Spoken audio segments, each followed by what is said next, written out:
Hello കൂട്ടുകാരെ, എല്ലാവർക്കും welcome to my art story. തുണിക്കടയിൽ ഉപയോഗിക്കുന്ന ബോക്സ് വെച്ചിട്ടാണ് ഇന്ന് നമ്മുടെ ക്രാഫ്റ്റ്.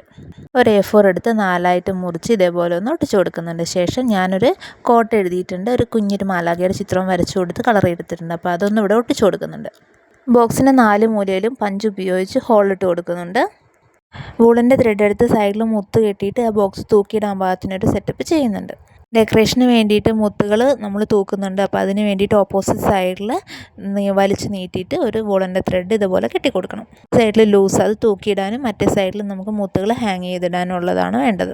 ഞാനതിൽ ചെറിയൊരു വാചകം എഴുതിയെന്നുള്ളൂ. നിങ്ങൾക്ക് ഇഷ്ടമുള്ള കോട്ടോ അതുപോലെ തന്നെ ഫോട്ടോസോ എന്ത് വേണമെങ്കിലും ഇവിടെ ഒട്ടിച്ചിട്ട് ഇത് യൂസ് ചെയ്യാം കേട്ടോ. ഇങ്ങനെ ഈ മുകളിൽ തൂക്കിയിടുന്ന ഭാഗത്തിന് ഇതുപോലെ ലൂസ് വേണം. വളരെ ഈസി ആയിട്ട് ഉണ്ടാക്കാൻ പറ്റിയ ഒരു ഡെക്കോറാണിത്.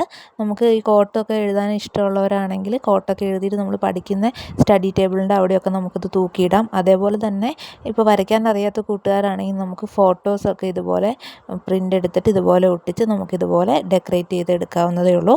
അപ്പോൾ ഇനി നമ്മൾ കുറച്ച് മുത്തുകൾ എടുത്തിട്ടുണ്ട്. അപ്പോൾ മുത്തുകൾ വൂളൻ ത്രെഡിൽ കോർത്തിട്ട് കെട്ടിയെടുത്തിട്ടുണ്ട്. ഇനി നമ്മളിത് ഓരോന്നും അറേഞ്ച് ചെയ്തിട്ട് താഴെയുള്ള ആ ത്രെഡിലേക്ക് ഒന്ന് കെട്ടിക്കൊടുക്കുന്നുണ്ട്. ഡെക്കറേഷന് കൂട്ടുകാരുടെ കയ്യിൽ മുത്തുകളില്ലെങ്കിൽ നമുക്ക് പൂക്കൾ ഉണ്ടാക്കിയിട്ട് ഒട്ടിച്ചു കൊടുക്കാൻ പറ്റും. അതേപോലെ തന്നെ പിസ്തയുടെ ഷെല്ലുണ്ടെങ്കിൽ അതിന് കളർ കൊടുത്തിട്ട് അത് സൈഡിൽ ഒട്ടിച്ചു കൊടുക്കാൻ പറ്റും. അങ്ങനെ പല രീതിയിൽ നമുക്കിതിനെ ഡെക്കറേറ്റ് ചെയ്തെടുക്കാം. അപ്പോൾ ഇതാണ് നമ്മുടെ എൻഡ് റിസൾട്ട്. അപ്പോൾ എല്ലാവർക്കും ഇഷ്ടപ്പെട്ടെന്ന് വിചാരിക്കുന്നു. ഇഷ്ടപ്പെടുകയാണെങ്കിൽ ലൈക്ക് ചെയ്യാനും ഷെയർ ചെയ്യാനും സബ്സ്ക്രൈബ് ചെയ്യാനും മറക്കരുത്.